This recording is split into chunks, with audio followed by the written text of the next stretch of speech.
Evangelho segundo o Espiritismo, capítulo 16. Desigualdade das riquezas. A desigualdade das riquezas é um desses problemas que se procura em vão resolver. Se não se considera senão a vida atual, a primeira questão que se apresenta é esta: por que todos os homens não são igualmente ricos? Não são por uma razão muito simples. É que eles não são igualmente inteligentes, ativos e laboriosos para adquirir, nem moderados e previdentes para conservar.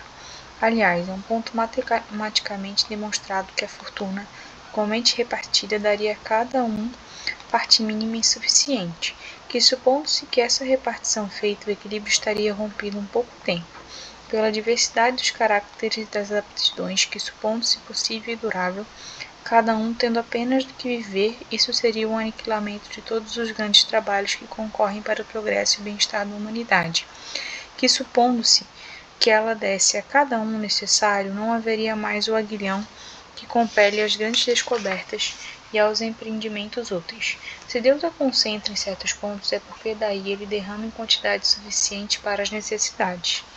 Admitindo isso, pergunta-se: que Deus a dá a pessoas incapazes para fazê-la frutificar para o bem de todos? Aí está uma prova da sabedoria e da bondade de Deus. Dando ao homem o livre-arbítrio, quis ele que alcançasse por sua própria experiência a distinção do bem e do mal, e que a prática do bem fosse o resultado dos seus esforços, da sua própria vontade. Ele não deve ser conduzido fatalmente nem ao bem nem ao mal, sem o que não seria senão um instrumento passivo e responsável, como os animais. A fortuna é um meio de prová-lo moralmente, mas como ao mesmo tempo é um poderoso meio de ação para o progresso. Deus não quer que ele fique muito tempo improdutivo e por isso a desloca incessantemente.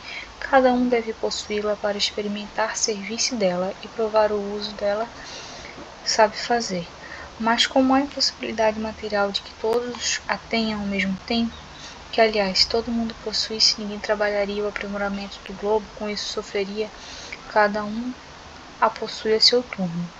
Quem não a tem hoje já teve ou terá numa outra existência, e quem tem agora poderá não tê-la mais amanhã. Há ricos e pobres, porque Deus sendo justos, cada um deve trabalhar a seu turno. A pobreza é para uns a prova da paciência e da resignação, a riqueza é para outros a prova da caridade e da abnegação. Deplora-se com razão o lamentável uso de certas pessoas fazem da sua fortuna. As ignóbeis questões que a cobiça provoca, e se pergunta: se Deus é justo em dar riqueza a tais pessoas, é certo que se o homem não tivesse senão uma só existência, nada justificaria essa repartição dos bens da terra.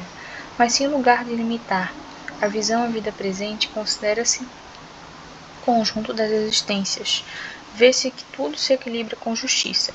O pobre, pois, não tem mais motivo para acusar a providência, nem para invejar os ricos, e os ricos não têm mais do que se glorificar pelo que possuem.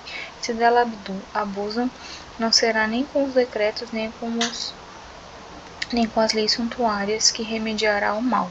As leis podem momentaneamente mudar o exterior, mas não podem mudar o coração. Por isso elas têm senão uma duração temporária, e são sempre seguidas de uma reação mais desenfreada. A fonte do mal está no egoísmo e no orgulho.